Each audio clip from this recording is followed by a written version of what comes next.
Yeah, we're losing, aren't we? Big up everyone inside.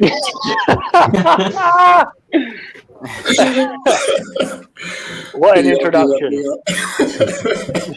I'll just say, big up the new intro. That looks sick. Yo, I was going to say, the intro looks wavy. Oh, yeah, just working on a few bits, just trying to mix things up a bit, man. Yeah, no, it looks sick. So we just changed the setup so we got all the palace together. Shock, Nippin's late. He's late. He's late, but big up everyone. This is the Palace Chelsea preview. I think Nippin's waiting on a southern train. That's why he's late, because you know they don't come on time, bro. Or didn't he call his vlogging channel something like Thameslink something? So he's waiting for the train, bro. Dead service. It's Palace Chelsea. Oh boy. As per usual, we got Jordan. Nate, how you doing, brothers? Yeah, good man, good man. Not bad, not bad. Also representing the red and blue, big up Tristan.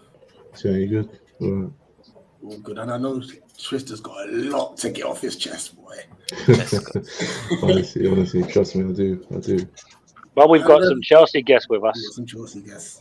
Morad, how's it going? It's going all right.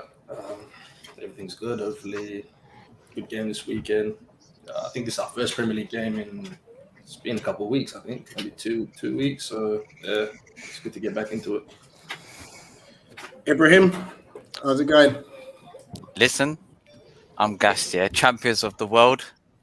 Listen, it is what it is. I'm gassed. Yeah. Big up everyone in the chat as well. Big up. Nippon, might as well get you have your say before your internet kicks off. Nah, I'm at home. So Hey! Yay! How's it going, Nippon? You good? Yeah, I'm good. I'm good. For once, I'm at home and not on the underground. There we go. And last but not least, the reason I kept him last because we're still undecided whether he's a Chelsea fan or United fan. We're still trying to work that out. And Eve, big up, my bro. Yeah, thanks so much, family. Big up to all of you. All day. Where do we begin? Let's start with your views on Patrick Vieira before we talk about our terrible form, especially away from home. OTC. Do you know what it is? With Vieira, he changed my expectation. I thought he would go down like a lead balloon. I thought it would just be a relegation zone. I thought he would be a complete flop. But you know what? He's really impressed me, He's really impressed me. And I think that with the backing and the resources, I think that he can progress and he can go a lot further with the squad that he has at the moment. I can see what he's trying to do. There's certain other managers, I don't know what the hell they're trying to do. You know, when Oli was in charge of United, yeah, I don't know what my man was doing. I ain't gonna lie, yeah. But when I see Patrick Vieira, I said, yo, this guy, he knows what he's doing. He knows what he's on. Give him a bit of money, and then you guys will be cool. But yeah, he's actually impressed me, to be fair, more than I'm expected it. And that's, you know what, he proved me wrong. Fair enough, Morad. Now, to be fair, I thought he'd do very well. To be honest, I think he was tipped to go down, to be the first manager to be sacked at the beginning of the season when they were doing their tippings and all of that. But I think he's done well. We've seen him; he's has the ability to build good squads. We've seen that with the Nice team that he built 1-2 seasons. So I thought if they back him and he can get the right players in, he'll do very well. But as well, he's been able to bring in some very good players that maybe your previous managers won't be able to bring in. just because he's contacts and him being French, and the French league is kind of now like, you know, fodder for the Premier League. The whole world's pretty much looking into the French league to bring players in. So he's done a great job in that. And maybe the league table doesn't really tell the whole narrative where he's at and how he's progressed the team. But look, you guys are playing some good football. And yeah. All right, Hanif, why is Munzi always sending for you? He's infatuated. Speak whilst you're out here, Hanif, thoughts on Patrick Vieira so far? Listen, I think with Patrick coming in, there was a lot of unknowns. You could argue that Palace fans were probably feeling that could this be what was that manager called again? You just mentioned him off stream. It was him 2.0, but I think he surprised a lot of people. I think he's done his due diligence in terms of the experience he's gained across the world. I worked at Man City, internally, and then he went away, got some experience, and he's come back. And what a great opportunity! And I think it's great to see like Palace actually, having some faith in their manager, playing a different type of football than what we're used to seeing. So, and that's what I think makes Palace very dangerous. I'm not going to underestimate Palace whatsoever. The only thing I don't like about this game is, my views are pretty simple on the rules, that I wanted to see Conor Gallagher against Chelsea Football Club. I really wanted to see that. I wanted to see, let's see what this kid is made of against us. And then we can see where, how good he really is. But apart from that, listen, I think he's doing a phenomenal job. And I see Palace only getting better from here if he's given the tools. Obviously, it's going to be difficult for every club in the summer. But if you look at some of your players are really good. And I bet there'll be clubs knocking on the door. I see Spaghetti at the bottom. Nippon's absolutely stuffing himself. Nippon, go on, Nippon, stuff it, lad. And yeah, that's got to be taken out of context. That's gonna get clipped for the best of 2022 already. Nippon's distracting me. Nippon, what are you doing, lad? When a man's got to eat, he's got to eat. But I think, but overall, I think Palace are a breath of fresh air to the Premier League, and I think if you ask the Palace fans, I haven't eaten properly. A lot better than what they. It's a lot better than what they were expecting. Sorry. So before we come up to you, Nippon, big up John Bay actually, and John, if you're available for a match reaction, let us know. When we first started the channel, so we had a Chelsea Palace game. I went onto their channel. That's the name of it's gone by me, but and they were very welcoming and stuff and very supportive at the time. So big up, John. Let me just address a few more comments so that Nippon can eat. Big up Realist every time. Dortmund lost 40. Yeah. Dortmund's defense is terrible, by the way. Mon the Rangers. Oh yeah, I forgot you support them too. Yeah, they're my favourite Scottish team. Fair enough. Wait, Rich, can I ask you a question? Quick question, right? Go on. I even though I bigged up Patrick Vieira, I have a quick question. Do you think that he's benefited from the foundations that Roy Hodgson left behind with regard to the defense? And it's a bit like how Moyes, what's his name? Roberto Martinez came straight after Moyes, and Moyes already had a solid defense, and he just basically done a little bit of sprinkling on the top, and then all of a sudden they were flying into top 4 around that period of time. Do you think it's a very similar case with Palace and with Vieira kind of coming in straight after Roy Hodgson? Roy Hodgson already had a very good defense or solid defense. Do you think that he'll probably be found out in the next couple of seasons where that defensive structure gets worn down? Well, in all fairness, our defensive structure needs to improve. We are leaking some. I mean, we're playing better from the back, but we're leaking some terrible goals. And that's what we're going to get into. That's what I thought. You look, just big up Vieira real quick, because We're gonna have a little bit of family time, Yeah. and then we'll get into the game and stuff. So let me just finish off with the comments. Oh, you man, I'm massive Tristan as well. I big up Tristan reached out to us as well. You know what I mean? And you know what it is with all the Palace content, like we family, we're not rivals. You know what I mean? So we support one another. Big up Rush, Elite Panel plus Hanif. Bruh, Hanif's getting sent for, you know. My God. Listen, whenever I turn up, business is about to pick up, and I've got some right reckless opinions. Maybe that's why I'm getting all this hate. Fair enough. Arts and for his day releases from jail. Yeah, I'm not gonna lie. You know, Munzi does no work. He doesn't work, this guy. He's had a day off, right? And he's just sending me messages, and I'm like, I'm working. Let it terminate tomorrow. That's mad. Munzi, stop messaging Hanif when he's at work. Leave him alone. More on his fraud 2.0. They've been getting onto me, man, because I don't be wearing. I'll be wearing other jerseys to thingy, but hey, I've got it here now. So what are we saying? Maybe he just don't rate your setup, really. He's got a Chelsea top on here, boy. He probably does. That's the thing. Oh man. Nippon, thoughts of Vieira? Well, I was one of the only few people who actually said, you know what, he's going to do a good job at Palace. A lot of people were saying, oh, he's going to get relegated. I saw it all coming. I knew he was going to do a good job for you guys. Mystic Nippon. You know, same way I predicted 3 2-1 wins in extra time for a team that I was supporting. In the Euros, I predicted that we're going to win. Can you predict that we're going to win, Nippon?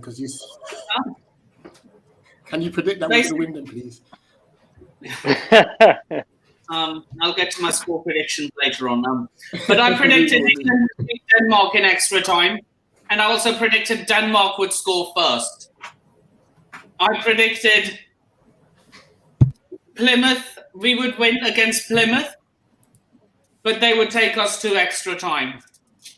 And in the Club World Cup that just happened, which we are now champions of the world, I predicted that we would win in extra time 2-1. Mm-hmm. You better be putting money on this. Right, let's get to family business. Tristan, our away form is shocking. Oh, it's embarrassing, man. I mean, out of all teams to beat away from home, Manchester City, and we've gone away to teams like Arsenal, you know, you can see the later on Brighton as well. And our last 2 away games have been disappointing. I'm angry. I was frustrated about it.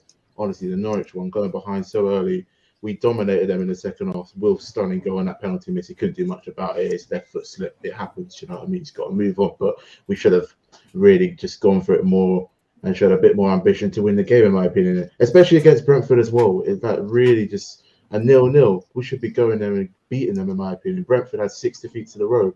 That just sums up our way form, and that just sums up our season, finishing teams off so obvious, and it's really just not good enough. You know, not good enough at all. Nate, is that a problem, not finishing teams off, or is it something that can be easily rectified? It's been a problem of the managers, though. It's not just a Vieira issue, but because we're playing a more attacking brand of football, it's more highlighted now. See, under Allardyce and Hodgson, if we get a draw, we're normally thinking, all right, cool, respect the point, we got a point, it's cool, we move. Now, though, we're pissed at getting points. We're pissed at draws. The only draws this season I actually felt happy with the result was Leicester at home, because we shouldn't have been 2-0 down, but we managed to claw it back. And the Seaweed away, where we were very fortunate to come away with anything, because we were battered by them fuckers down the south coast.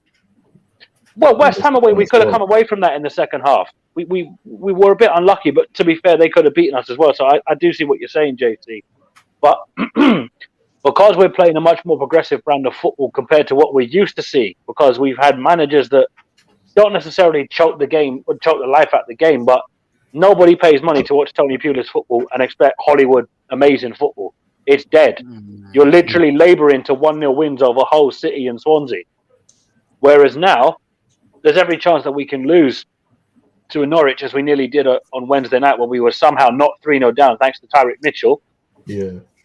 Yeah, because let's get that in there. This left back that everybody said wasn't as good as Van Aanholt. I don't know who was saying that. It weren't me saying Well, that. that's rubbish. I mean, he's 10 times better than Van Aanholt. Obviously. No. I hear that, Tristan, but you know what I'm saying. The people that were pushing this Van Aanholt agenda were saying, "Oh, Mitchell's not good enough for the Prem." It's like Van Aanholt isn't even a fullback. He should just have been left back in Amsterdam, where he was from, because he's not good enough. Yeah.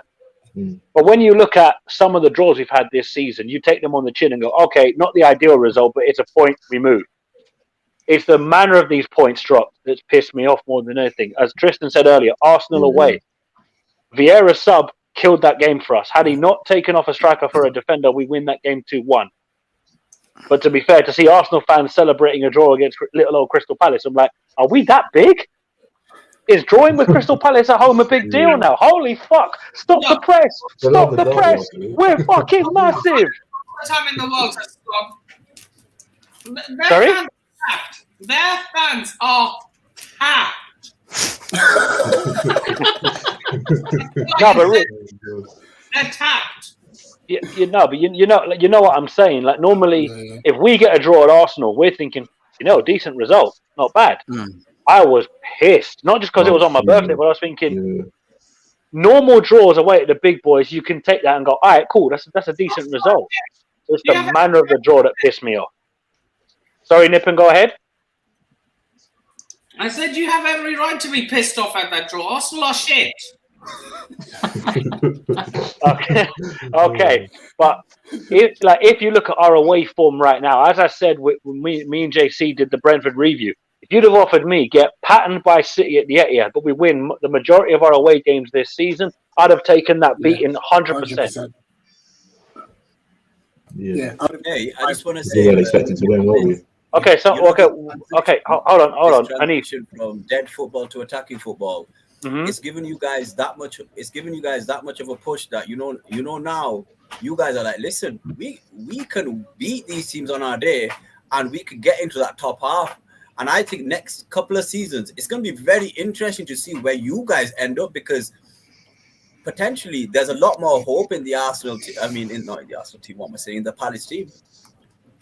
Yeah, for sure. But at the same time, look, we're pre-programmed as Palace fans to expect the negative, because that's all we've ever known. Is even when we look good, we're thinking we're going to bugger it the next game. Yeah, we can beat someone 4-0, and the next game we're going to go, Palace are win, lose, win, lose, win, lose. We're just predictably predictable. Granted, this season, the funny thing is we're consistently inconsistent this season. That's what's pissed off a lot of our fan base. Yeah. But I've just like seen a run of wins together and that 4 wins to the row. Yeah. I've seen Munzie comment about us moaning about Palace. Big man, let's be real here. You're still within the shout of the top 4.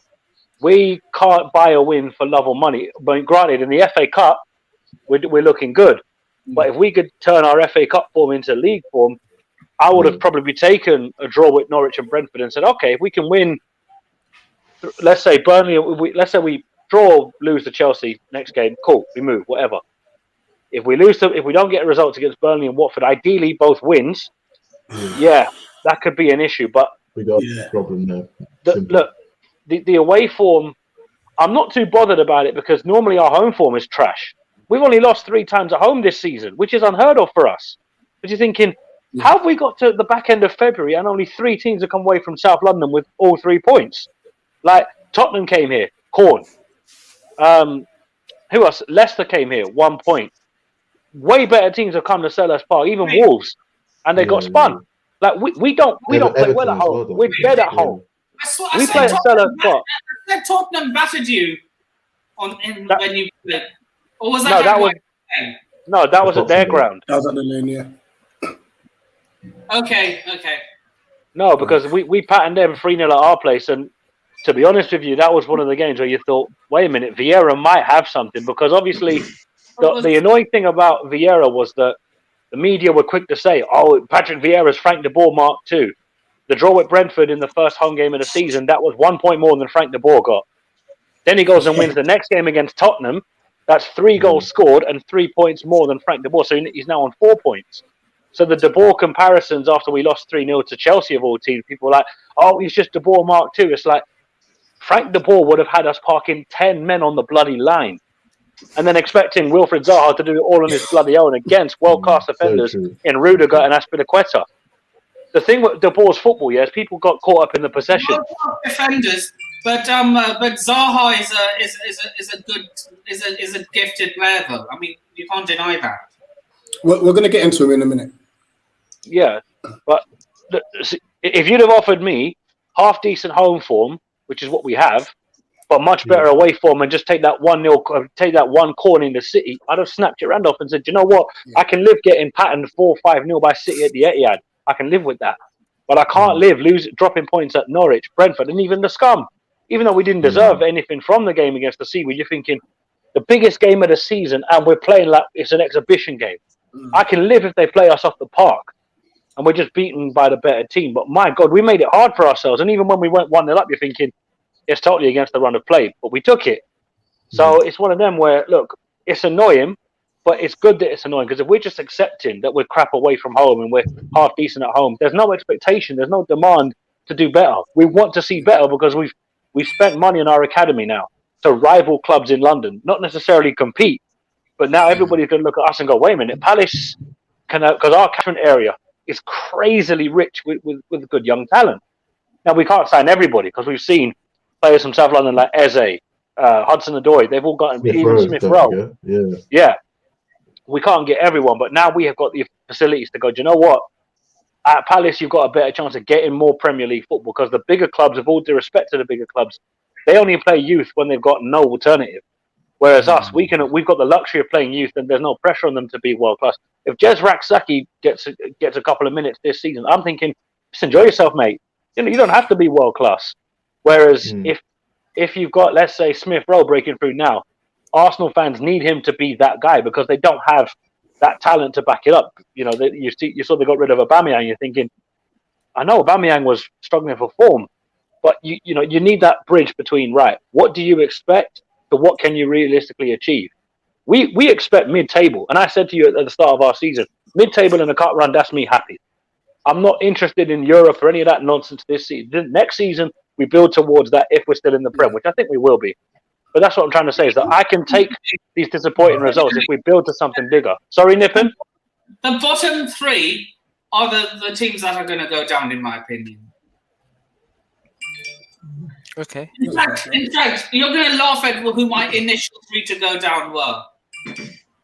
My initial three to go down this is in order, by the way. In 18th, I had Watford. In 19th, I had Southampton. In 20th, I had, obviously, Norwich City. Fair enough. JC, do we have an attacking issue now? Because we've been crying out for depth. Has it now become an issue? I don't think we've got an issue in the forward space. I think the depth is probably... I think the depth in itself is not an issue. I think the quality of the depth is the issue. Like for example, against Norwich, when you took off Elise and put on Ayew, we were dead. Once Elise stepped off that pitch, we had no attacking threat at all. And when coming in off the left, I know that you can put Edouard out there, but for example, against Brentford, we were playing him up front, and then he moved out wide. And I think I always stood by the opinion of the more we played him up front, the better he'd be. But seeing of how he played that whole match against Brentford, he only started putting a decent performance together when he moved out wide. So I'm not sure there. But I think the main issue with our foot attacking is finishing our dinner properly. Yeah. And that's never... And I think as a Palace fan in general, I don't think we've ever been able to finish our dinner properly, as far as I can remember. I think that it's not the actual attacking that we're struggling with. I think it's just struggling to put the ball in the net consistently. And sometimes when we're playing, especially this season as well, we're trying to walk the ball into the net. We're not actually shooting that much. When sometimes you think, "Oh, just have a pop," even if it goes over the bar. Oh well, just have a shot. We're not taking risks, and that's the one thing that is annoying a lot of people. Because if you look at it, and that's the thing about with Sahar coming back. No one else would have taken that shot against Norwich, but because he did, we scored. And you're thinking, if he just did that a bit more, we could score 2, 3, 4, 5 more of those kind of goals. We don't shoot outside the box, and that's just a fact as a Palace fan. This is where we could have done with Townsend, because Townsend would shoot unpredictably from stupid angles. You're like, why are you shooting? Bang, in the back of the net. We should never have sold him to Everton. That's the worst thing we did in the summer of last year, was selling that guy to Everton on free. He would have done so well in this team, but he would have enjoyed the football. Made a big mistake. I disagree with you completely there. Yeah, I don't agree with that. Because think about it, if we had Townsend, we wouldn't have Elise. Yeah, true. Townsend going has given Elise the license to be that next player on our right-hand side. Elise is pretty much the next Balassi for us in terms of what he offers in going forward. He's not as skillful as Yannick was, but we just have to look. As annoying as the last 2 results are, this is a free hit, as we said off camera before we came on stream. The Chelsea fans probably don't want us to say that because Chelsea's form is very inconsistent. Yes, they won in the Club World Cup, but these are the games that Chelsea fans know they're banana skins. Because even though they've got a solid record against us, at times when they come south of the river, they've been known to slip up a bit. You're right, Nick. This is a banana skin for us. Which is why I'm kind of in 2 minds going into this game, despite the fact that we come off a trophy win. Let's break that down a bit more then before we do this combined 11. Morad, would the players be tired? Because they've travelled. They've travelled. I think we've had we're gonna have a week off now. Shouldn't be any excuse. I think we've still got a big enough squad. We've got a few injuries now. I'm thinking Mason Mount. Our fullbacks are still out. If Pulisic injured, please tell me he's injured because he's always scoring past us. Yeah. He's not injured, so we're hoping he can do madness like he's done in the past. But as I said, we have enough. That's not really an excuse to not compete and win this game. To be honest, tired or not, we've got enough. As I said, we can field probably 2 teams that can probably go out there and get a result against Crystal Palace. So in terms of that, I think they should take that as a bounce. You know, we've just won a trophy, our first trophy this season. Let's go and take it into the season, into the Premier League, you know, build up some form and kind of just get away from that 4th spot because it's getting a bit nervy right now. I think for us, we've been lucky that the teams below us have been dropping points. United, Arsenal, Tottenham, they haven't been the best, but they're slowly closing that gap and it's getting worrying. So let's just try to chip away and kind of make that top 3 kind of solidified. But yeah, I don't think not really an excuse for us to not compete. This is your last Prem game before the Cup final, though, isn't it? The League Cup final. No, we've got a Champions League game. No, the Premier League game. I said. I know you've got a Champions League game midweek. Yeah, that's what I was thinking. I'm pretty sure because they were meant to play Arsenal last Saturday, but Club World Cup commitments, and then So. Andy, what are you expecting to see? Well, if you go by some of the statistics, which make for interesting reading, I'm expecting a very high pressing team from under Roy's leadership. You guys were like 17th in pressing, and now you're in the top 3. So I am a little bit wary in terms of being tied from the Club World Cup. I don't expect that these guys come, business class and all that nonsense. So they would have had their silk pajamas on coming back from So I don't take that. If we get beaten, we get beaten. Look, I'm not expecting a performance. I expect a result. I think Palace are going to be up for it. I think because of the way Palace's season has gone, it's going to be bouncing in there. It's going to be rocking. And so it's going to be difficult. I think it's going to be 2-1 to Chelsea. But I wouldn't be surprised if we go behind in this game and we've got to do it the old-fashioned way and just dig ourselves out of a hole and get the win. But it's not looking good from a statistical point of view, the way Palace have played this season under Patrick Vieira. So it's going to be tough, and let's see where it takes us. Do you think Chelsea will go full strength? That's one thing I wanted to ask. Do you think they'll go full strength, or do you think that they'll try and rest some players? I think they'll we have to have to go rotate full because of the Champions League. Yeah. No, I'll go Yeah, full strength. Listen, look, this is Premier League, man. I'm telling you. Forget the Champions League for the moment, and let's concentrate We're on not winning what the really Premier matters League, here. Hanif. We're not Pardon? winning the Premier League. We might not get third. It's not guaranteed yet. So, listen. Listen. Be careful. Be very careful of what you're saying. Be very careful. To be fair, we don't even really look like we even have the best 11. Every time we say, "Oh, this is our best 11," Bruv, I still agree, man. I agree. Someone dies in form, I'm going to spit it out. and then someone else Don't comes spit in. out on camera, Nip, and Jesus.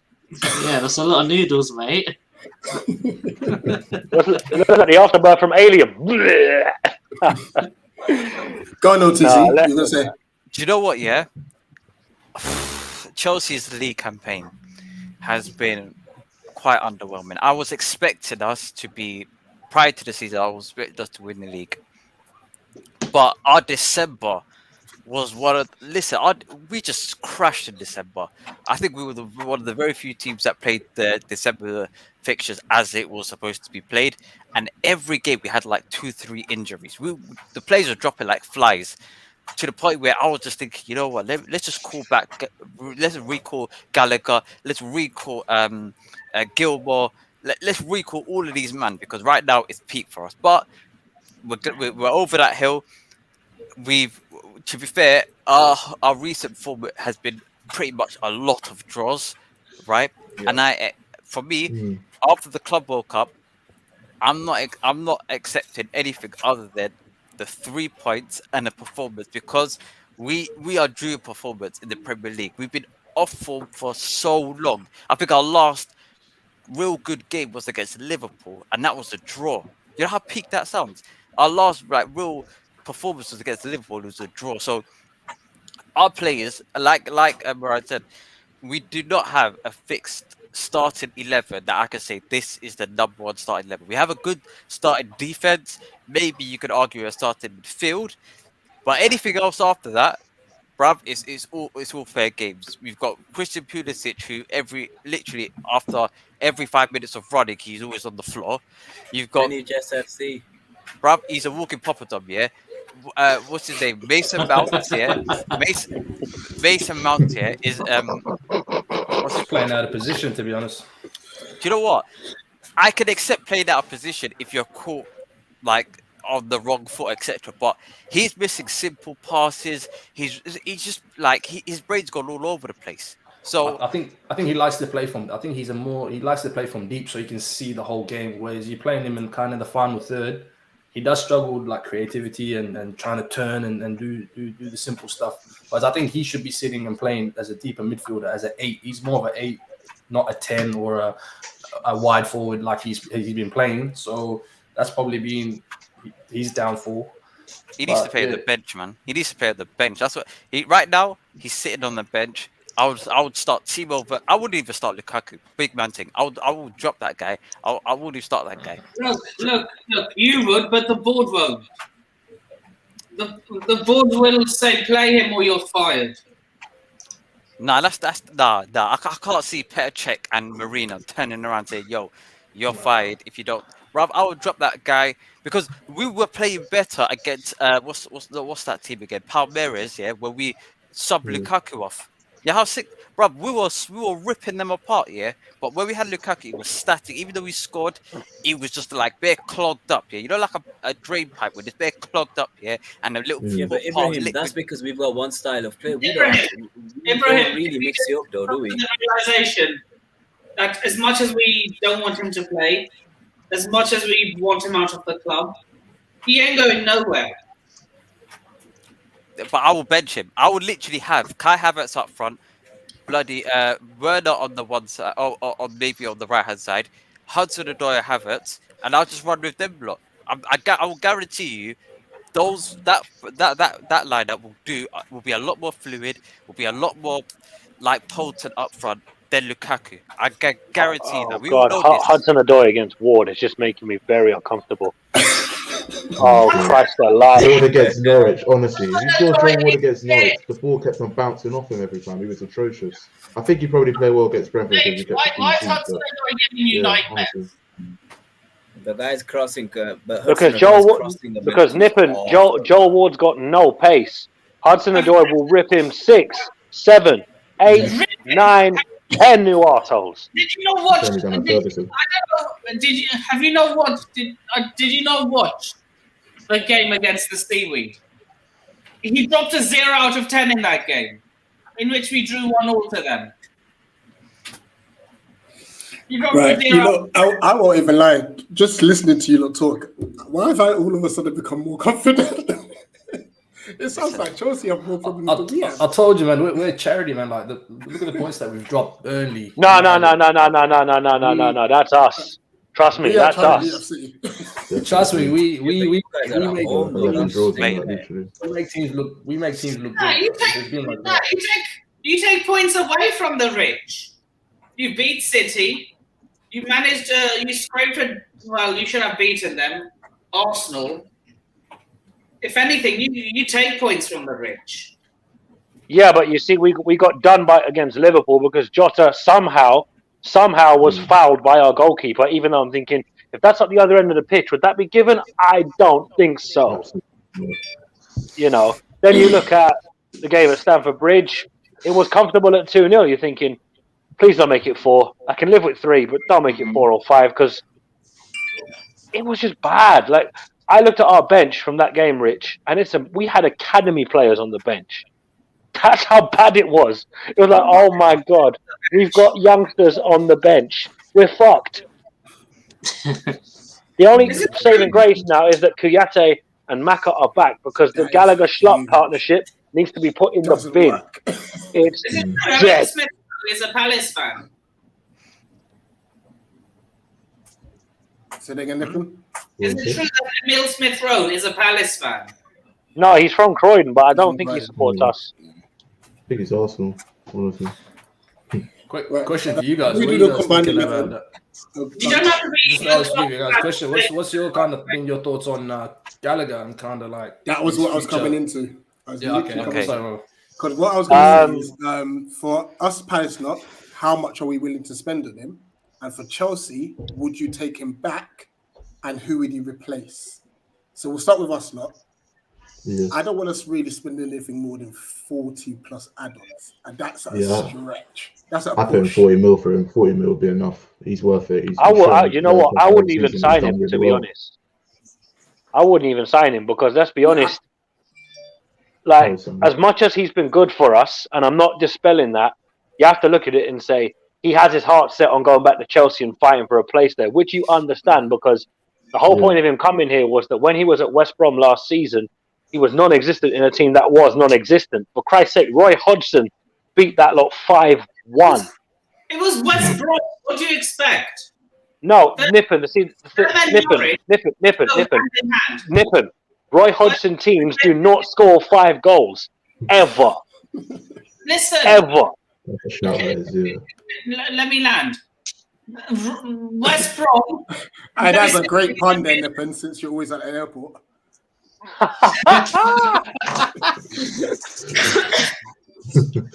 Basically, Roy Hodgson.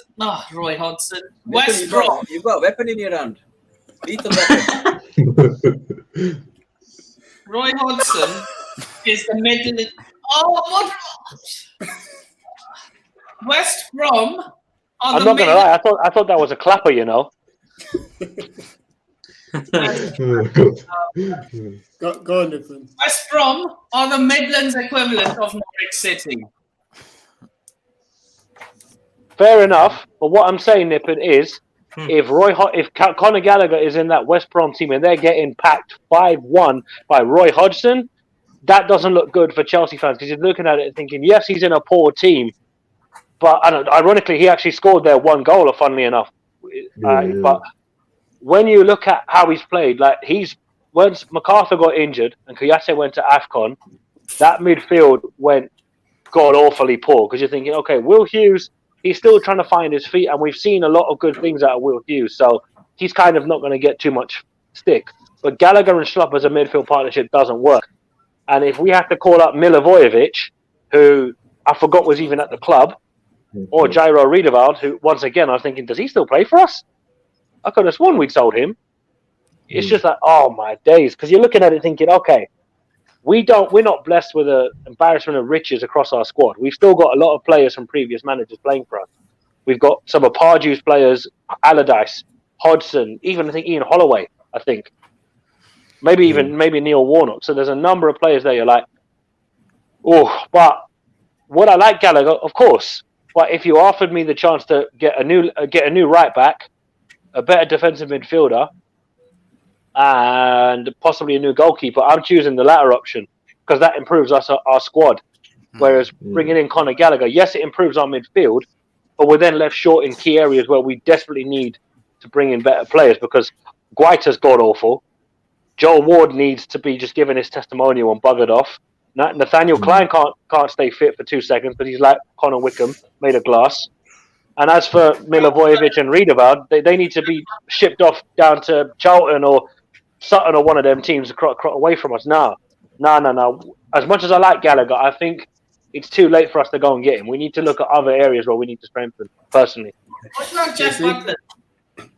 1 second, JC.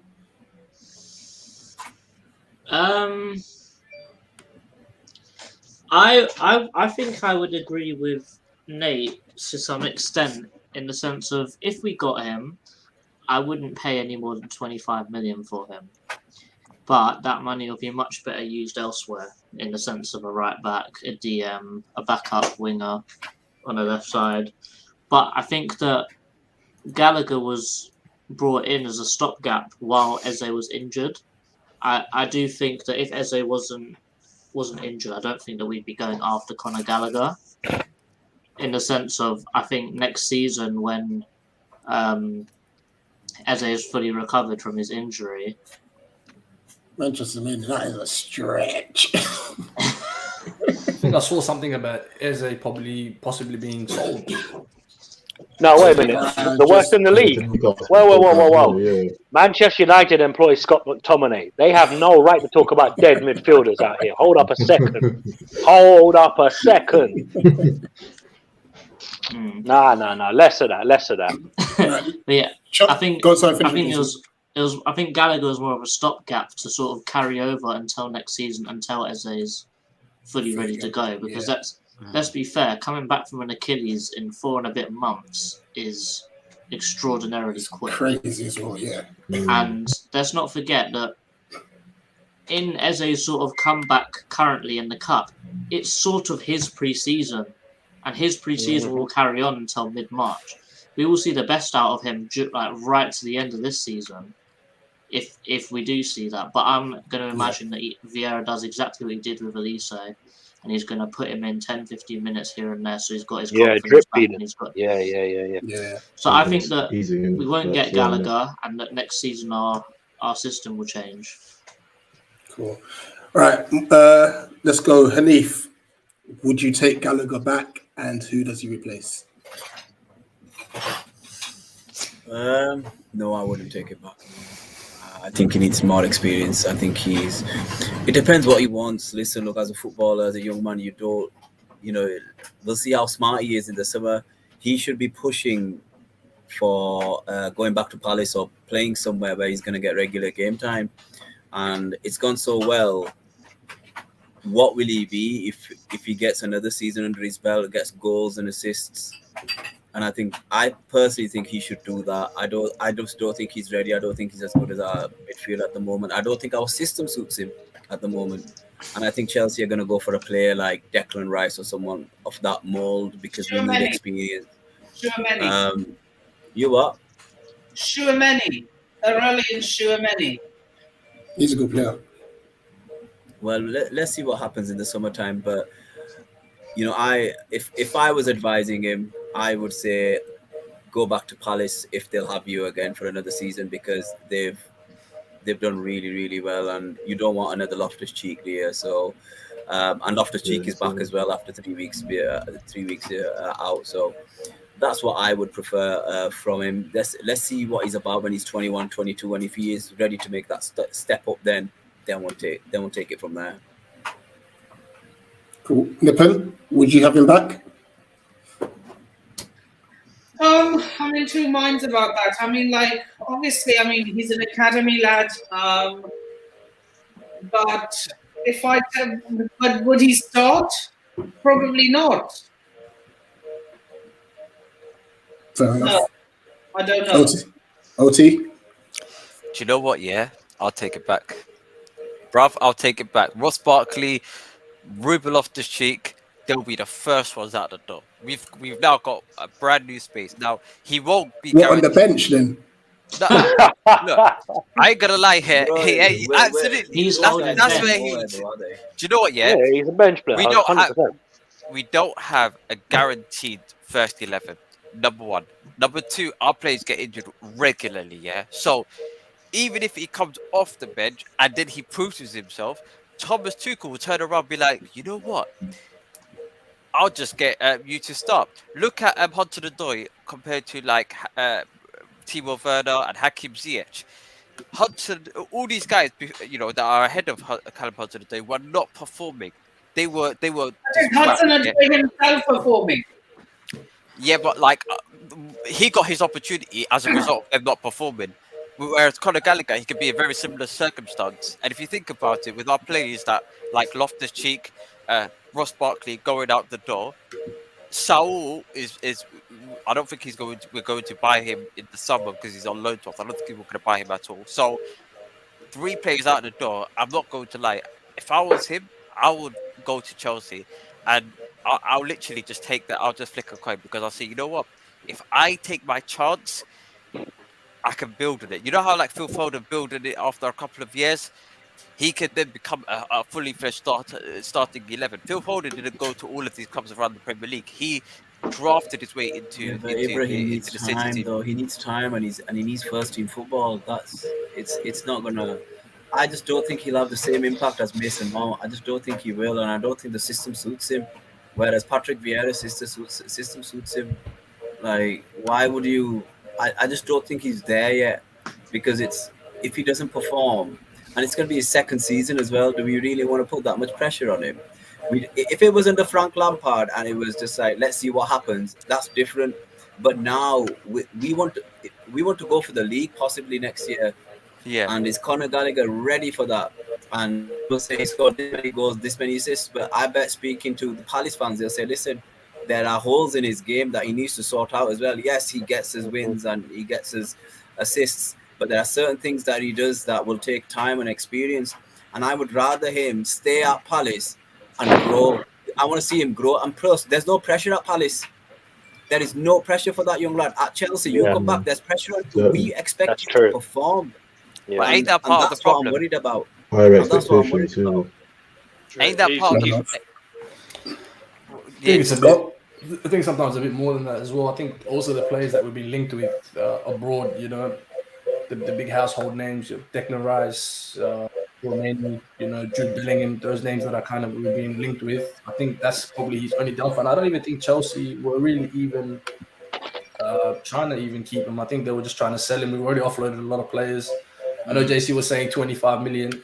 I don't think we would set him around that range. You know, we've already made a mistake with Tomori. Like, we sold him for 29 to AC, and now look at him. You know, he's looking like a 60 million pound player. Like, and AC could probably flip him to a Real Madrid for double or triple whatever we bought him for. So I think in terms, it depends on how much he goes for, but I do think they won't keep him. I just think the profile of player that we're in to buy, unfortunately he won't. If we buy them this season, the ones that are going to be in our midfield, your Contes, your Jorginho, Kovacic, they're going to be rotation players. They're going to be on the bench if we bring in a Jude Bellingham, or if we bring in a Chouameni, or if we bring in a Declan Rice. So we've got depth in terms of for at least another season, because I think their contracts end next season, Conte and Jorginho, and I don't think we're going to look to renew them. Hopefully, if the club is ambitious enough, we won't renew them. They're aged. They're well into their 30s now. So I think that's the downfall.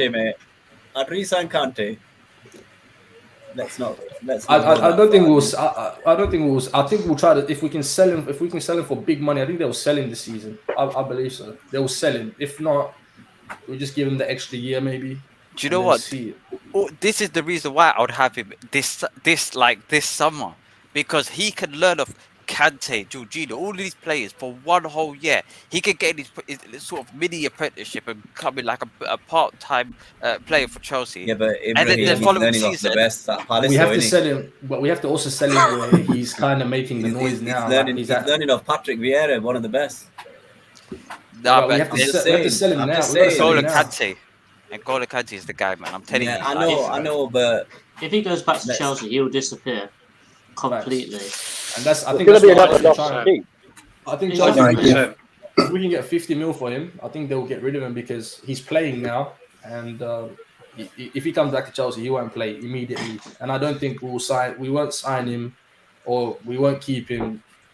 You know, if we can bring in a Declan Rice or a Tchouaméni or any of those players. So I think they'll try to sell him now. We're hoping that he has a good end of the season, like a good run, and then other teams can be sniffing around, even if the likes of your Tottenhams, your Arsenals, Crystal not Palace, Tottenham. maybe. Not Tottenham. To be honest, I don't care where he goes to. Sorry, If we get the money- Murad, hold on. Tottenham spend money. Are you feeling well? Daniel Levy don't spend money. You crazy? As I said, I don't know, but as I said, those are the clubs that have money. So that's the clubs I'm kind of looking at. I think it's either Yeah, Tottenham have money. They just don't spend it, mate. And same with Arsenal. Hopefully they do spend it. Sometime. But as I said, it's either Arsenal, you lot, and probably Tottenham and West Ham. I don't think, or maybe like a Leicester or something. Other than that, I don't see any other club have the money or the money that we would like the thing. So if we don't get the money, we're probably going to keep him, and then I don't know what we're going to do with him. Rich. So. Yeah. I was going to say, but when you look at the loans we've had from Chelsea since we've been back in the Prem, the only ones that have worked out is Loftus-Cheek and Gallagher, because Bamford was a disaster. Remy was a disaster. Remy, Batshuayi. Batshuayi. Mishi wasn't that great either. No, first time he came, he was good. Yeah. Second time, No. Rubbish. Yeah. So when you look at it, also big up Dan. Also, Statman Dan. all the way from All right. Brazil. Excuse me. What's going on? Dan, would you keep Gallagher, and how much would you spend? Would you pay for him? I heard when I first started listening earlier. I think you guys were saying about you'd rather have a goalkeeper and a right back. I think it was Nate was saying it. And to be honest, I'd agree with that, because I think Gallagher is a very, very good player in terms of our system. I think he plays in our system very, very well. I think the system that Vieira wants, he wants the either side of the centre midfielder, the defensive midfielder. He wants them to basically defend, help the right back defend, and help the right winger attack. Basically, that's what he wants, and I think Gallagher does that very, very well. Whether I think he fits in at Chelsea, I don't know. That's another question, I guess. But I think we need. I think this year we really need to address our right back situation. Because I think sticking with what we got at the moment is perhaps not what we need. And obviously, Great is out of contract. I think next season. I imagine that'll be his last season. Yeah. So we're going to be a goalkeeper light as well. Would you guys take go on. Aaron Wan-Bissaka back? 100%. Yeah, definitely. Depending on the price. Because if United try and get the money because the thing is, when we got Zaha off them for 3 mil, that was mainly because they knew that we weren't going to try to spend the same money we got for him the first time. If United tried to tell us 50, 60 million for Wan-Bissaka, it's good night, goodbye, not happening. Because Wan-Bissaka would be great, but at the same time, part of me is thinking I'd much rather look at our academy or look at a team in the Championship, because there's talk of us trying to sign left backs all across Europe, but we've just seen a young lad come through from our academy called Adara Mola, and you're thinking, if we did sell Mitchell, which might happen, it looks like we've already found another fullback from our academy where we're like, our academy's actually starting to churn it out, because Wan-Bissaka was an anomaly in our academy, because he was the first one to break through for years. Whereas now we're starting to see Tyrick Mitchell's broke through. Adaramola came on in the Hartlepool Cup win. I'd love Wan-Bissaka to come back if it was possible, but I see Man United asking for mad money. And I don't see us willing to spend that kind of money. Would you want him to come back though? Like, because he's really limited going forward, and kind of that's where football's going. You know, playing from your. So just before you answer that, to be honest, Manchester Man, you're big up for passing through, bro. Sorry. Yeah, don't tell KG this year. I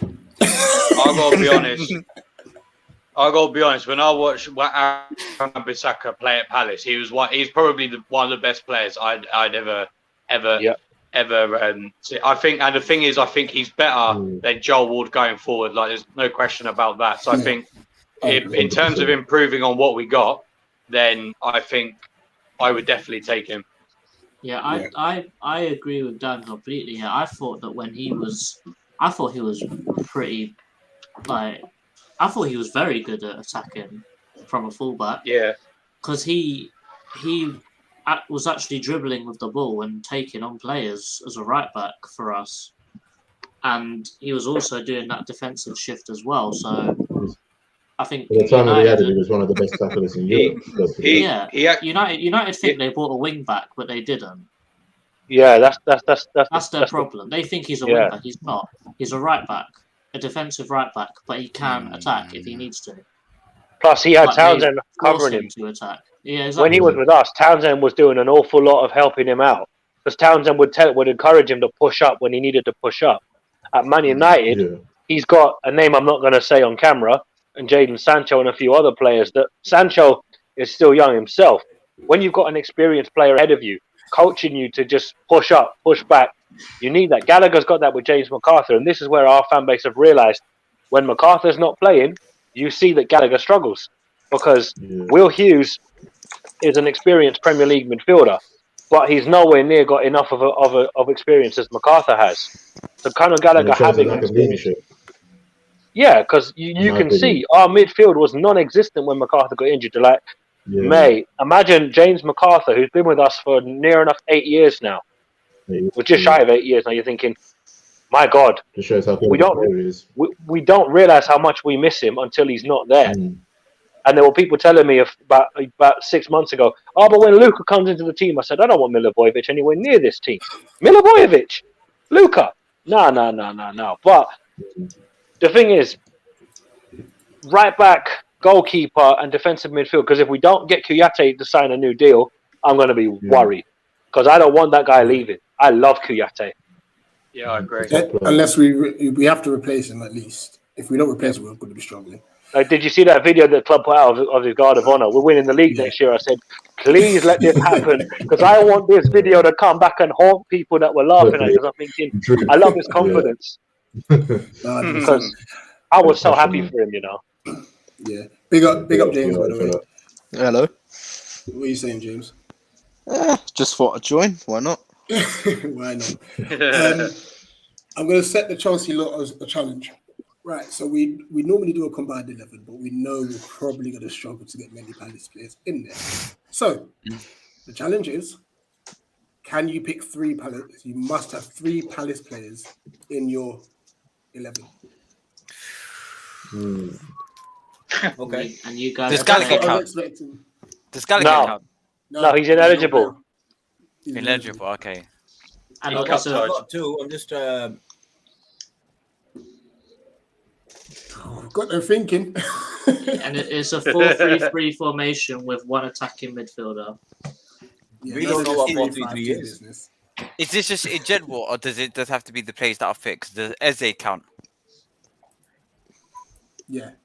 Okay, cool. I'm calm with that.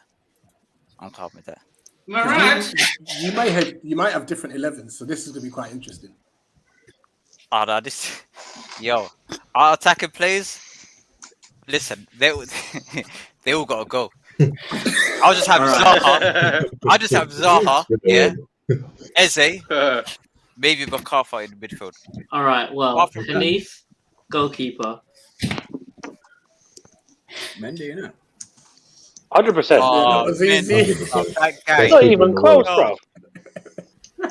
I'm not gonna lie. ask. Recently, I'll get recently. Kepa has But been Kepa's played well. He's played well. played well, you know. JC, what do you mean you had to ask? We've been gifting our guests the goalkeeper.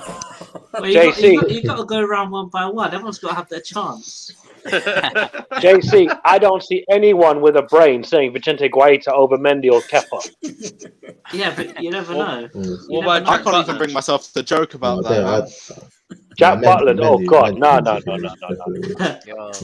Yo, No. Ibrahim, It's too right inconsistent, back. Butler. right back. Aspilicueta, Reece James. I'm sorry, but that's what I'll pick. But you guys said you're struggling at right back, and you know what? I thought we were struggling at right back, you know. But there's levels to struggle, you know. The struggle is real. I've got Aspilicueta.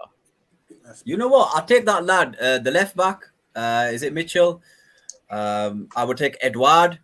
And if Eze was, if I saw the Eze from last year, yeah, I'd probably give him a shout. Yeah, I love Tyreek Mitchell. That guy's crazy. Are we And you know what? The lad that you well. bought from the lad you bought from us as well. He's pretty decent. Mark Guay, yeah, I like. Yeah. So Very you know solid what? quality. to the There's back. my Very thing. good player. Quality. Very good player. I think if you can get another 3 quality players next season and build that foundation, it'll be very interesting to see. You know, because you're only like 3 to 6 points off the top 10, so you could make that leap. Do you know what I mean? Yeah, we're still in for the race. We're still in the race for top 10. Which is good. So you're still in the race for top 10, so it's. Yeah, I think it's. I've got to say though, to see Mark Guay at the back rather than Mamadou Sakho makes me breathe a whole lot easier. Because my word, Mamadou Sakho had me sweating bullets. Do you remember that Bang game? me on ice, bro. Every- He went and backhilled it across the penalty box in the last minute. Oh my word! Oh my God! Honestly, that was mate, just Jesus, I remember that. definition of Fuck. just insane. So you're a Selhurst. Oh man, Nippon, what's on your centre backs? Are we doing a combined 11? Yeah, combined 11. You have to pick 3 Palace players in your combined 11 though, Nippon. Okay. Are we taking injuries into consideration? No, because the only thing we take is a load. So Gallagher's ineligible. But everything else, you can just pick the best 11 out of what you have available. You can use injuries if you want, but it's not really going to have an impact on this 11. Are we You should be sing, but you're not listening. right now?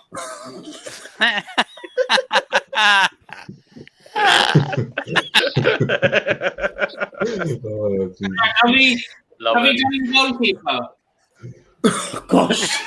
Oh, Jesus. Nippon, centre back. Centre Your back. internet's gone. Centre back, man. Centre back. Rudiger and Silva. There you go. All right, Morad. All right, cool. What's the other centre back? Ooh, I'm not sure. I spice it up a little bit. Maybe give Crystal Palace a player.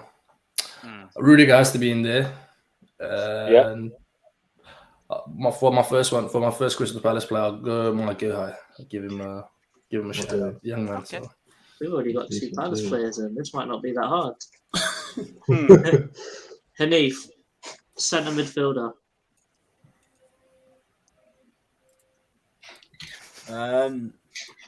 If he's, I know he's coming back. If I go by currently, it's is it MacArthur? Am I saying that right? Yeah, McCarthy. Obviously, I wouldn't pick him over Cover and Kante, but yeah, if you want to put Palace player in, I'd put him.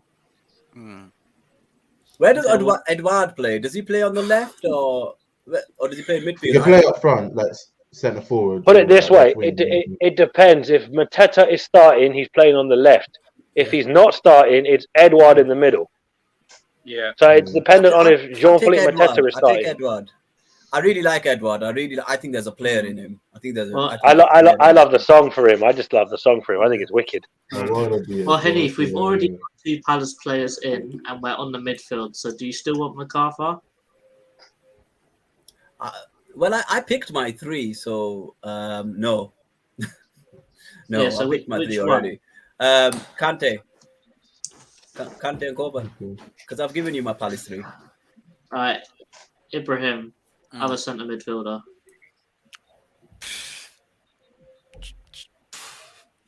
Jorginho or Kante? Yeah, I'll say Jorginho. Yeah. Nippon, attacking midfielder.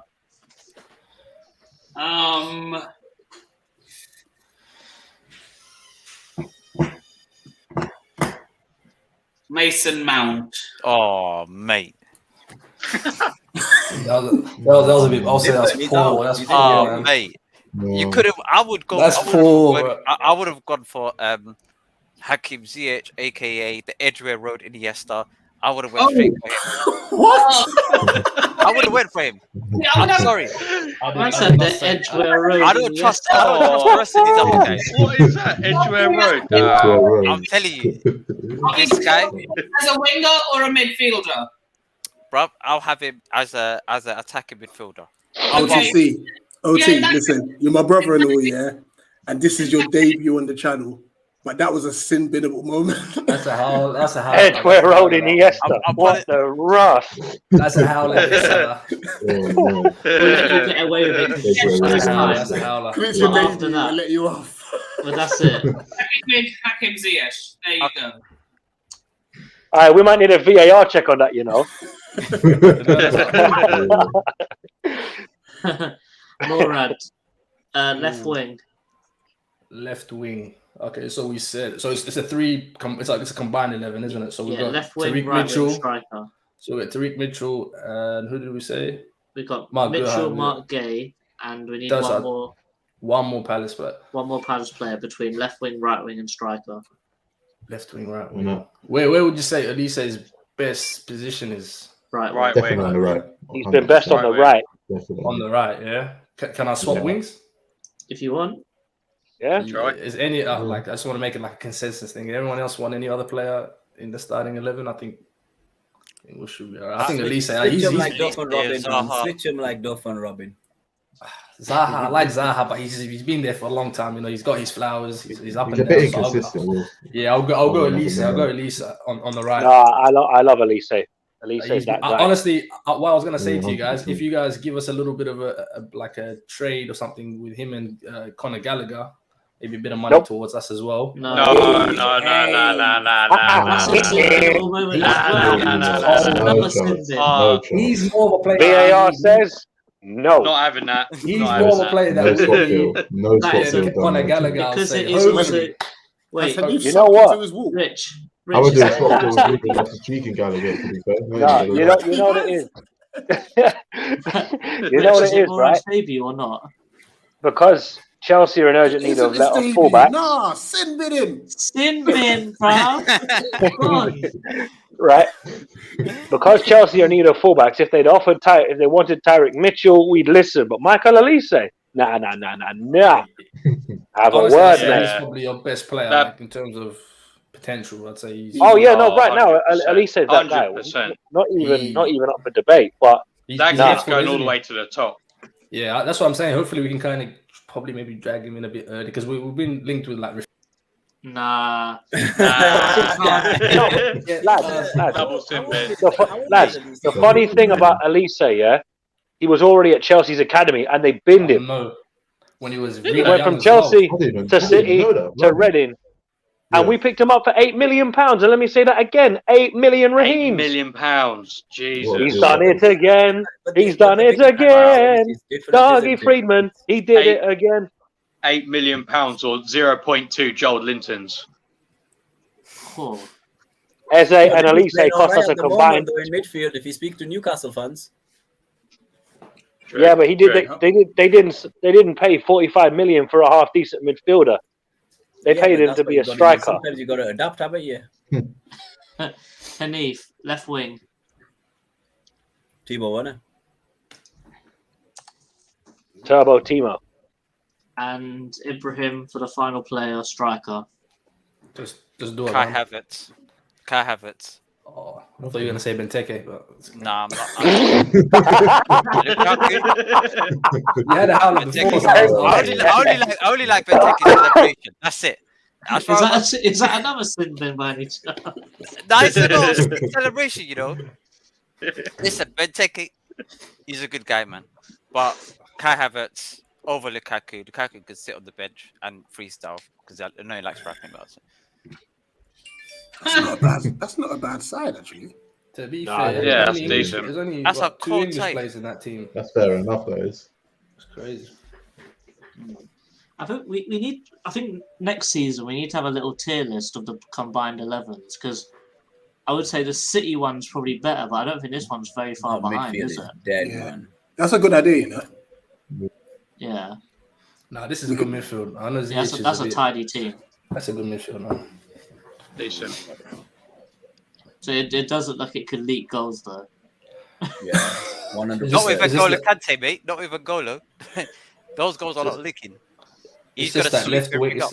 It's that left winger that's hurting my head, man. Timo Werner. But other than that, You know what, Timo? I like Timo, man. You know what?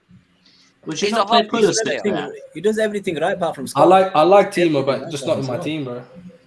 That's what I like him. Right, let's quickly do score predictions, and then we'll end up with. Oh no, actually no, we've got to have him here. Like he's never experienced this. Let's do Eagle and Nipple of the week before score predictions. Right, so basically, Eagle of the week is I'm not going to play the thing. I can't be asked. Just one person that's done something amazing this week. It doesn't have to be football related. And then Nippon of the week, which I will play. Someone that is pretty much a waste man for a week and such. So Thank you just mute yourself. You know, just because Nippon's here, I know he needs to go in like 1 minute. We'll start off with Nippon of the week. You're gonna like this, Nippon.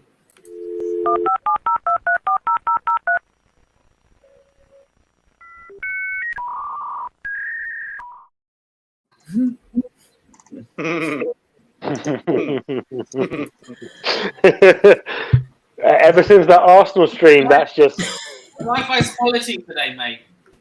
It is today. It is.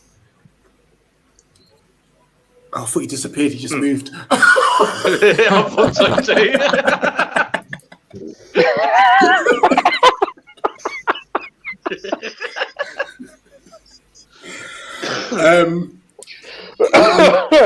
Who's the biggest? Who's the waste man of the week? And it doesn't have to be sport related.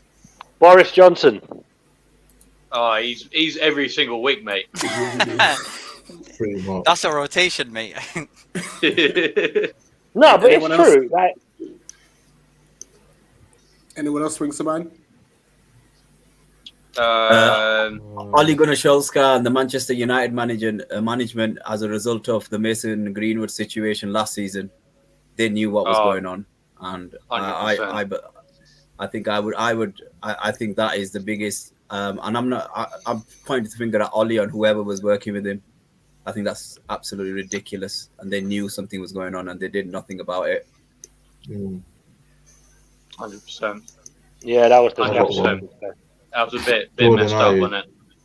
100%. Yeah, that was- Nippon, anyone that's annoyed you this week? Apart from the Underground's internet. TFL internet.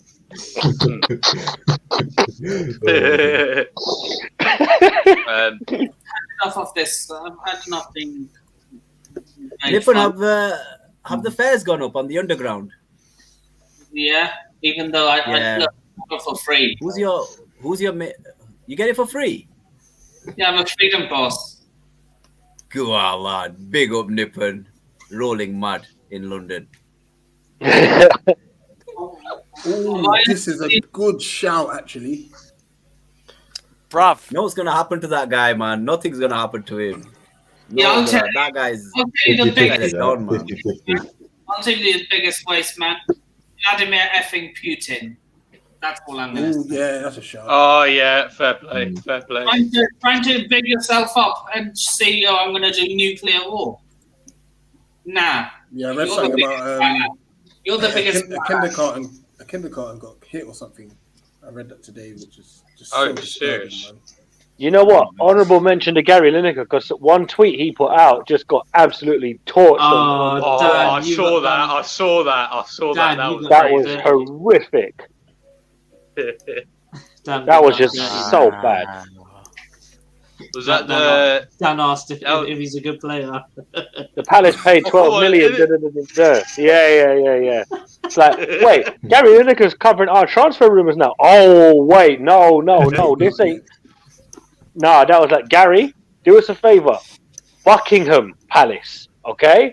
We don't want any fucking affiliation with this shit, mate. Fucking Christ. I was looking at it going, we paid 12 million for the what now? Oh, shit. No. Less of that, man. Yeah, he was a Crazy. I want to give a bit of a random one to Brazilian banks this week. Just a bit of a random one. So basically, like, the thing is, don't get me wrong, right? Yeah, Brazil is sick, but there are some very strange bureaucratic things that happen in this country. So my missus' mum and her brother are both school teachers. Oh, wait, am I still here? Yes, are both school teachers. But I found out it's not like England where, like, whoever you work for, they'll pay into your bank that you set up yourself. In Brazil, they pay it into a bank which is totally unrelated to yourself. And so because of where I am, yeah, I know. So because of where I am, I'm like in a small town. The bank that they pay into to her mum and her brother is like in the next town, which is like a round trip of like 2 hours on the bus. And because she doesn't drive as well, she has to spend 2 hours to get her money out that she's been paid for by her teaching. Jesus, Rich, a certain Mr. Hamster is looking to jump on, but look at the comments he's put in. That's not good, mate. Less of this. He's got to do better. That's why he's getting ignored. He's got to show respect because, like, why is he jumping on a Palace Chelsea stream? Do you remember the last time he popped up on a stream without his team involved? Do you remember what happened? It was kind of peak, wasn't it? It was mad. No, Hamza, for real, everyone here on this panel is actually Palace or Chelsea. That's why the thing's full. Yeah, streams full up, mate. Yeah, just be a bit respectful, though. You know, you've come a long way. You've definitely matured, so keep it up. No, Rich, you got to highlight the comments so they can see what we're on about, because they're probably wondering what the hell you're talking about. Yeah. He probably was trying to be funny, but it's not funny, basically. Come on, bro. No, man called me a twat. That's mad. That's so mad. Hey, yo. I'm not having that. You know what it is? I think he's still a little bit pained after Senegal. He might be a little bit salty after the AFCON final. He is Egyptian. That's mad, yeah. Do you know what, yeah? Another guy that needs to get outed this week. Bruv, Kell Brooks' coach here, Dominic Ingle, he drank a cup of Kell Brooks' sweat. Yeah, what was this talk? What the hell? That ranted. Disgusting. I was listening to the reaction thing today.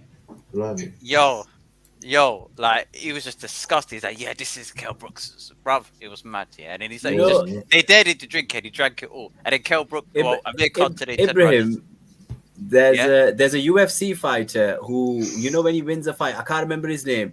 He gets someone's shoe, randomly from the ground, puts beer in it, and he drinks from it. Title Vasa. That's all kind of nastiness. No, that's disgusting. That is just get in the bin, bro. He can afford health insurance, so it's fine. Daniel Ricciardo does that when he wins an F1. No, but that's some COVID earning shit, bro. Drinking out of somebody's shoe and that. No, less of that. Did you say Daniel Ricciardo, another Australian? I'm flipping out Australians. Yeah, he does that when he wins a race. You know who else we could have a go at is that Storm that's coming, Storm Yunus. And the way the BBC have written Yunus, yeah, it's an Asian name, and they put EU instead of Y. What's going on there? What's going on there? Just call it Yunus. Listen, we'll claim it. Don't you worry. But come on. sorry, you know. At least spell it properly. Hey, I'm Spell sorry, it you know. right. I was just like, How many people know an English person called Eunice with an E?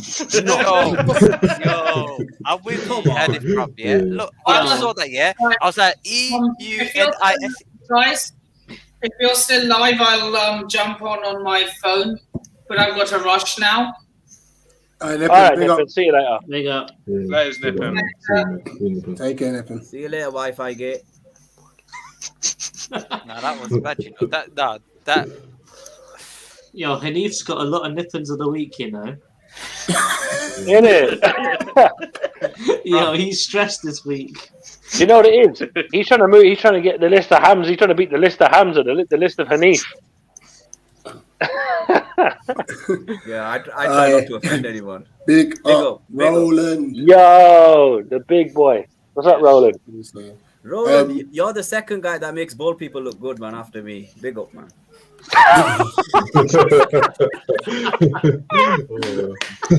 Hanif, set up your own channel, please. No, You are man, too no, funny. I can't do this single thing, man. Honestly, you know, you guys, especially Tariq, that guy loves the sound of his own voice, man. I'm telling you, he could do an individual stream, man. I'm telling you, I respect the guys that do it.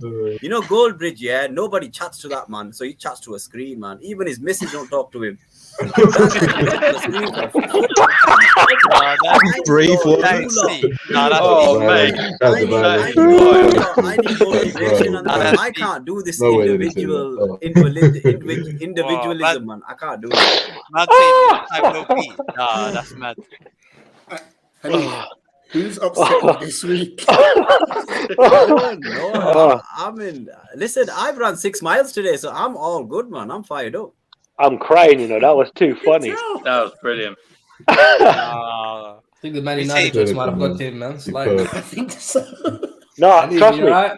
His I inner think United fans coming out. No, Hanif is mad, you know. He said man has to make love with his hand, you know. That's peak, right? That is peak. Bro. Gotta keep moving. Anyway. This is moving a bit too blue. What's going on? Who deserves ratings this week? Paul Pogba, man. Come on, for giving his t-shirt to that kid. I can't believe Sky Sports actually said something positive about Paul Pogba. I was shocked. I'm like, they've been putting him down for the past 4 years, and big up Pogba, man. I hope he leaves. You know what it is, Hanif? You see, as good as he did that, right? Graham Souness, his head just exploded in rage because he has the biggest agenda. It's like, if Paul Pogba wasn't, we know what, I don't think he'd be saying this shit, because it's like, Paul Pogba wasn't on the pitch, United lose, it's Pogba's fault. How? How? He got a new haircut, apparently. Yeah. I got to shout Newcastle United. I think they've done really well. You know, 3 wins in a row. The position they were in December, like rock bottom, and they only had 1 win in that 90 games, so they're dead and buried. But they're back up now. Yeah, they're looking like they're gonna really cause some problems in that. I know they've got Norwich in that. Yeah, Norwich as well. Yeah, Yeah. I've been impressed with Norwich. Definitely, 100%. Picking up Good points and that. shouts. But you know what it is? You see Burnley and Watford, they're the two teams I'm happy to see drop. Because I don't want them back in the Prem. I'll take Cornet off Burnley. Cornet, yeah, take Cornet all day. Cornet and Sarr. Yeah, I'll have it. Yeah, I'll have it. Comfortably. Yeah. Or McNeil. I'd have that McNeil What kid about as well. Tarkowski? He's available on a free, you know. At the Oh, end. gosh. He's not had a good season. He's probably done that well. he's going Newcastle. Or even 29. Brownhill. Brownhill will be a good depth option. No, you see, Dennis Cornet, from Watford. take Cornet and Sarr and give Watford Ayew. Perfect fit for them in the Championship. Yeah. Oh. McNeil's all right as well. That's a McNeil's all swap right. deal and a He half. reminds me of Townsend a lot. McNeil does. Well, a bit more technical, I'd say, but yeah. It's true. The one with Phil's is techie, man. But another one we should hail up is Mikel Antonio for this interview that he did. Yeah, Yeah, 100%. Because he told the real. I know it's off the back of something not positive and then something that we are not condoning out here. So, but what he said is actually real. Like, you know, like that little incident. You know, he's been the biggest Neil, villain. you're mad. Neil, you're moving mad. You know, you're moving mad. Wow. Mad, you know. That's bad. That is bad. I expect like Crab to say something like that. Oh my god. That's mad still. Oh, yeah, nah. Nah, this Rich. is bad. Nah, Rich, I've got to Wow. go give him nah, ratings this right game now. cancelled, you know. Wait, guys. That's JC's dad, just That's for JC's context. dad. That's JC's old man. Oh, Big up, Love it. Mr. C. Let me give him ratings. Let me give him ratings. One sec. What a yes, love that. I love that.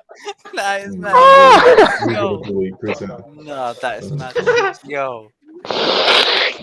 If we beat Stoke in FA Cup, there might only be Prem teams left: Spurs, City, Liverpool, and so on.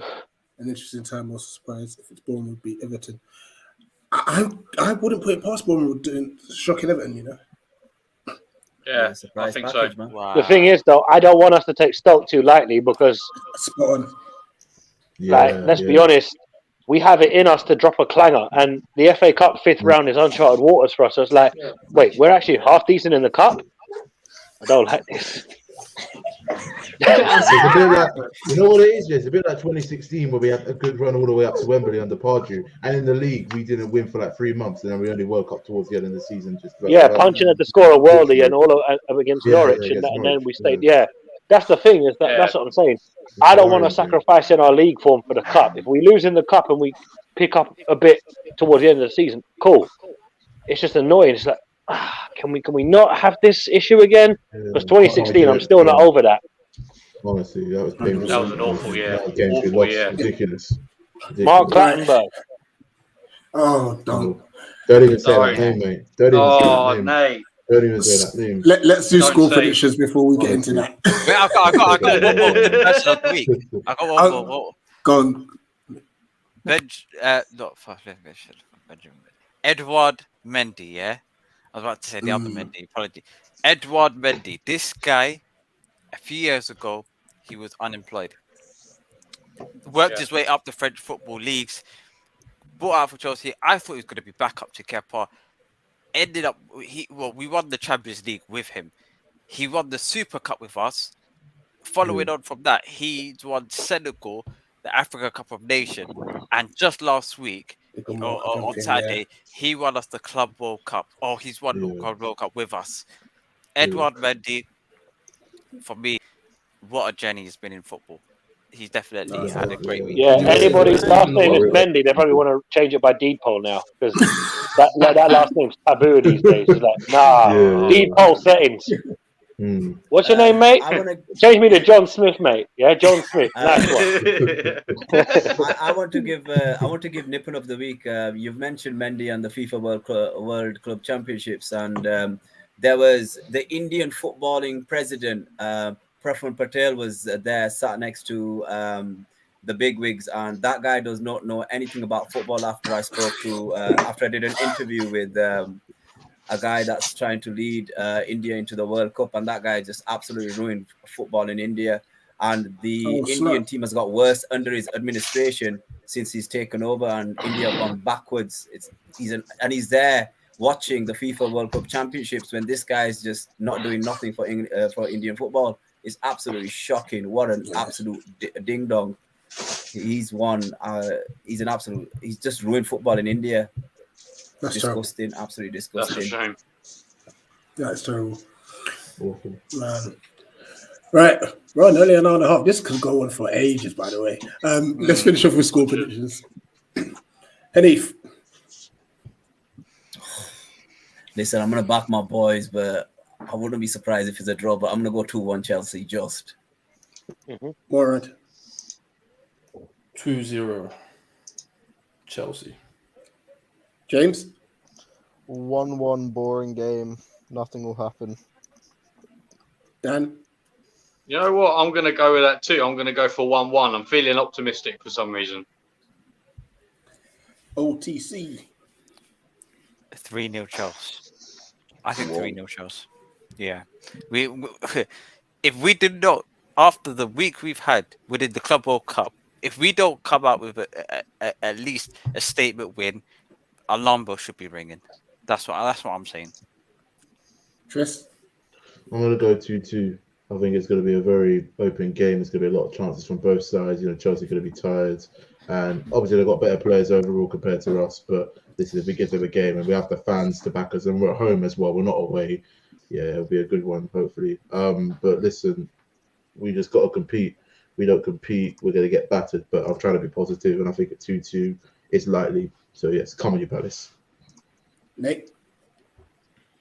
I don't want to see another second half FC performance. Oh, yeah. Because if Norwich taught us anything, it's if you start properly, you can hit someone by surprise and all of a sudden you've got the impetus. However, with it being Chelsea, and our record against Chelsea isn't exactly favourable because I think it's 29 games played, 25-1 to Chelsea. Can't really look past another Chelsea win. However, their league form has suffered. Even though they won in the Club World Cup, and that's fair enough. If there's ever a time to play a team that, like us, is struggling to buy a win, it's now. But I'll be realistic and go only just 2-1 Chelsea. I don't want to be against Palace, but I'll be real and say I expect us to lose, but it wouldn't shock me if we actually turn it the other way around. But I'm going to go with a Chelsea win. I'm going to be realistic here. JC?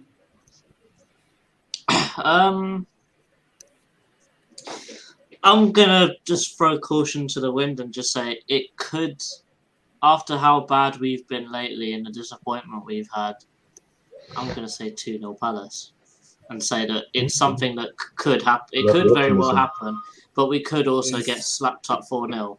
But I'm gonna err on the side of I'm always back in Palace.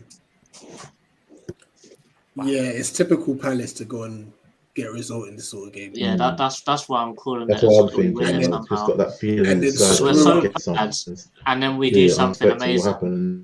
And it will probably screw up the 2 games next week, which I don't Yeah, want exactly.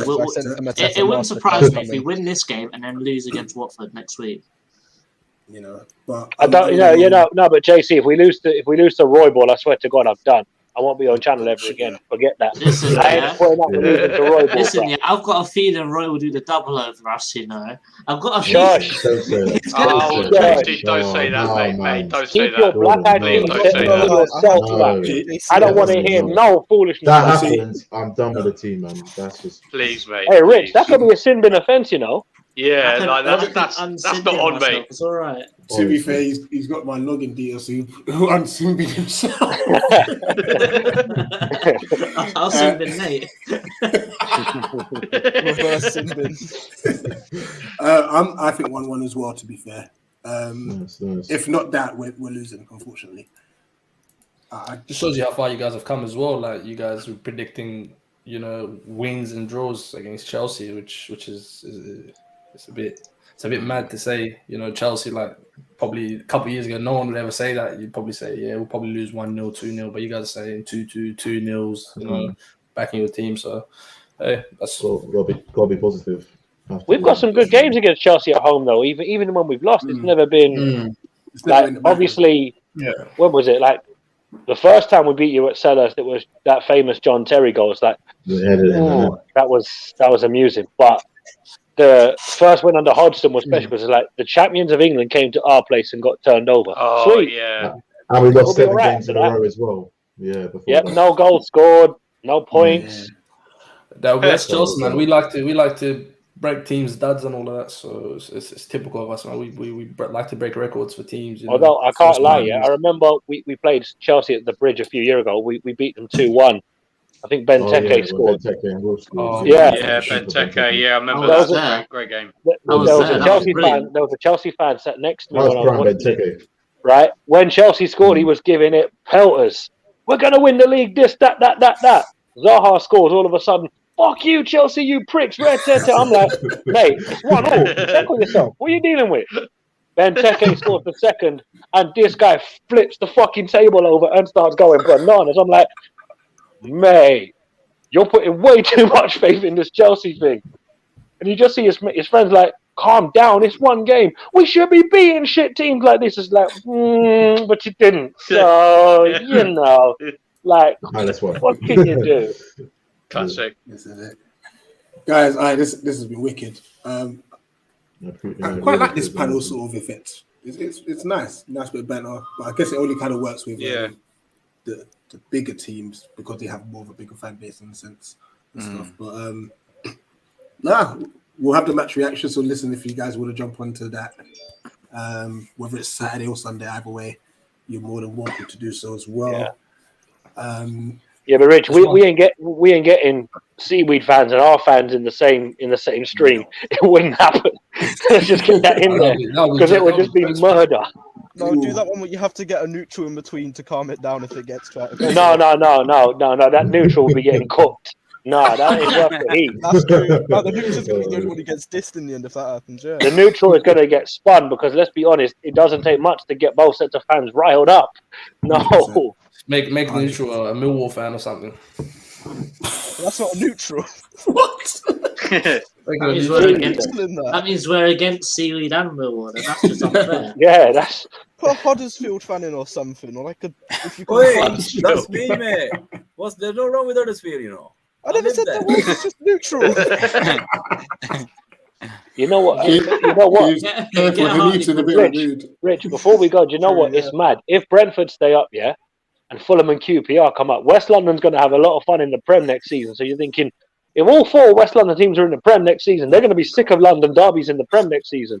The amount of prawn that's going to be ordered to that side of London is going to be insane, bro. Prawn cocktail sandwiches for days over there. Right, let's just finish off. Everyone just shout out where they The champagne and caviar derbies. James, where can they? I know you're on Twitter. I mean, I'm not really on Twitter at all. I just have an account, innit? All right, never mind.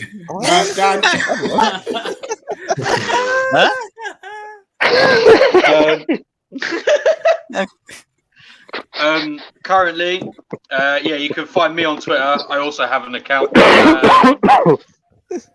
and I run a blog. But at the moment, I'm currently in Brazil, so it's kind of a bit sporadic at the moment.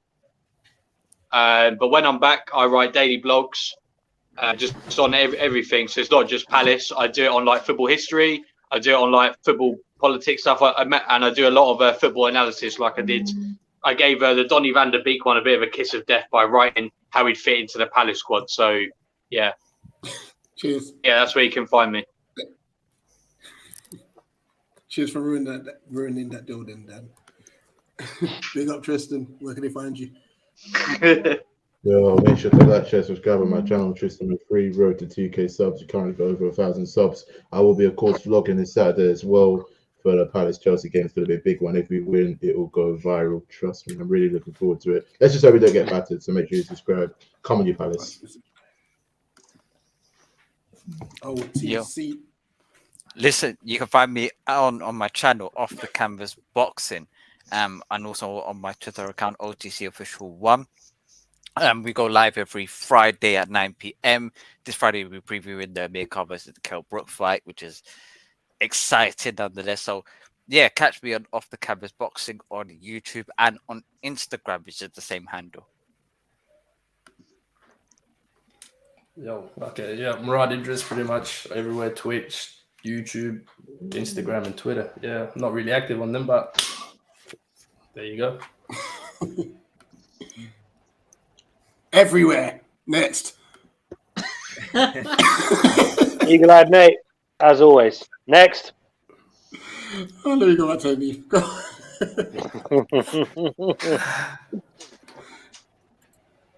Why is it gone dark for? Eddie, if you're all right, mate. Yeah, I'm here. Has he been nippened? He's been Tariq. That's worse. I'm here. Can you hear me? Yeah. Yeah. We Well, can you see can you. find me. Listen. Don't worry about the screen going down because I'm available anywhere. If anybody wants an opinion, I'm a bit reckless. I'm a bit crazy, and you can find me here.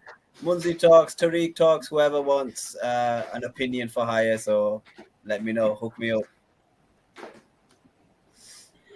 JC. Yes. Twitter handle is there. And then just Spitfire JC on YouTube. channel's dead now because it's not no transfer window, so I ain't got nothing to post. So Well, you're here with us. yeah, so It's in hibernation, JC. That's all. It's in hibernation for now. trust me. Yo, it's a weird angle, bro. Oh, that's just proper switched up. Hold on. What the? I'm There we like go. a Minecraft character, bro. Rick. Guys, here, Eagle Eye Football. Yeah, we continue to work, man. I need to upload an ebook actually for this game because I know I'm not going to be at the game, so I'm going to upload one with my views after this game. Saturday. Get Amptons back as well Sunday night. It's been a while. So if you, no matter what team you support, come on, talk about your team's weekend performance. So yeah, that's it. I guess just like, share, and subscribe. Up the Palace. Come on, boys. Up the Up Palace. the Palace. Yeah.